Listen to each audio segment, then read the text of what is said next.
नमस्कार, मेरा नाम विनीत त्रिपाठी है और आप नव भारत टाइम्स देख रहे हैं। गाहे बगाहे एक सवाल बार बार पूछा जाता है और इसके बाद जवाब में कयासबाजी का नया दौर फिर से शुरू हो जाता है।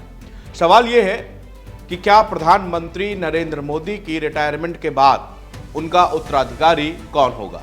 अगर सोशल मीडिया धुरंधरों से इसका जवाब मांगे तो बिना देर किए हुए योगी आदित्यनाथ का नाम ले लेते हैं, मगर राजनीति अगर इतनी सीधी, सिंपल और सुशील होती तो बात ही कुछ और था।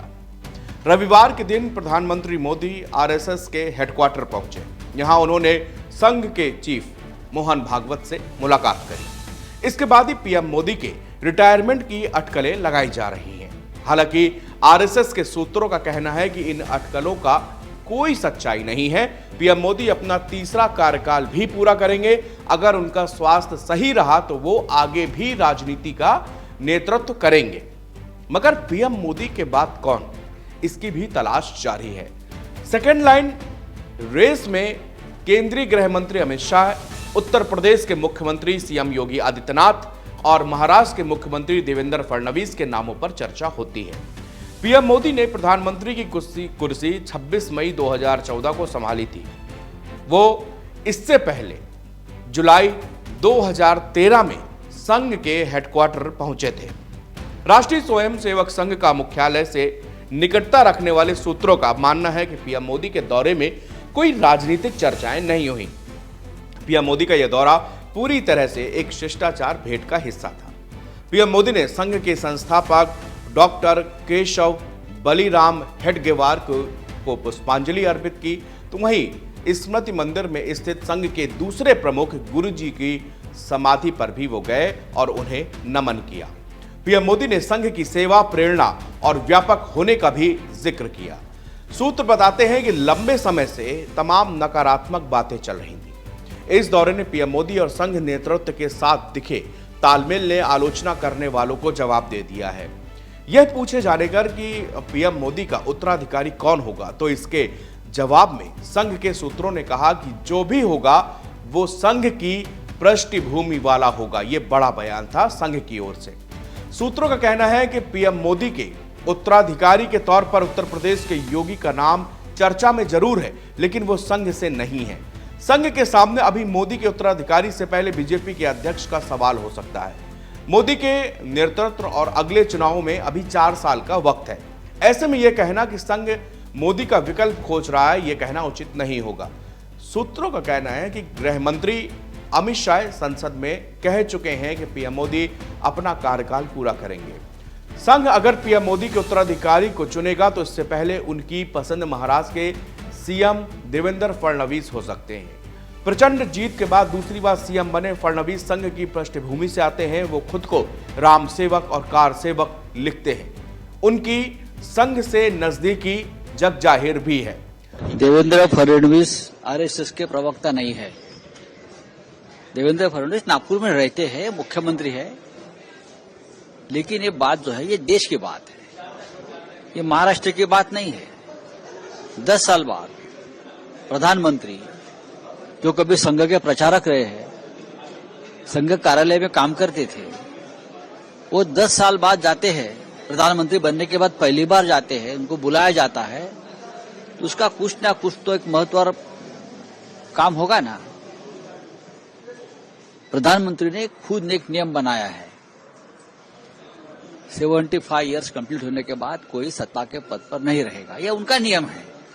यही नियम अडवाणी साहब को हुआ, लागू हुआ, यही मुरली मनोहर जोशी को हुआ, थावर सिंह गहलोत को हुआ, बहुत लोगों को हुआ। तो आपने ही बनाया हुआ नियम है, प्रधानमंत्री को खुद फॉलो करना पड़ेगा। इस बारे में डेफिनेटली बात हुई है संघ मुख्यालय में, मैं आपको बताता हूं। दूसरी बात है कि अब तक भारतीय जनता पार्टी का राष्ट्रीय अध्यक्ष नहीं चुना गया है, टेन्योर खत्म हुआ है नड्डा जी का, उस बारे में बात हुई है। आरएसएस के शिखर नेता वहां अपना आदमी लाना चाहते हैं क्योंकि पूरा मेस हुआ है देश में, तो ये बात तो चलती है, चलेगी। मोदी जी को जो नियम बना है वो अपने लिए भी फॉलो करना पड़ेगा। संघ और उनके जुड़ाव दोनों के संगठनों पर लंबे समय तक लिखने और पढ़ने वाले महाराष्ट्र के राजनीतिक विश्लेषक दयानंद नेने कहते हैं कि आप तस्वीरों को देख लीजिए। पीएम मोदी के संघ मुख्यालय की विजिट में कौन कहां पर था? पीएम मोदी के उत्तराधिकारी को खोजने वाले को संकेत मिल जाएगा। नेने कहते हैं कि फडणवीस को संघ दिल्ली भेज सकता है। 2029 में लोकसभा चुनाव के बाद महाराष्ट्र का विधानसभा चुनाव होगा। 2029 में किसके नेतृत्व में चुनाव होगा, यह सब अभी काफी दूर है, लेकिन फडणवीस एक फिट उत्तराधिकारी है। वो संघ के साथ पीएम मोदी की भी पसंद है। उनके बारे में कहा जाता है कि RSS man in BJP. BJP में जाने के बाद यह भी कहा जाता है कि बीजेपी मैन इन आरएसएस। यह उनकी समन्वय की कला और दक्षता को दर्शाता है। नेने आगे कहते हैं कि ये अटकलें लंबे समय से लग रही हैं कि क्या पीएम मोदी सितंबर 2025 में जब 75 साल के हो जाएंगे तो वो राजनीतिक तौर पर रिटायर होंगे।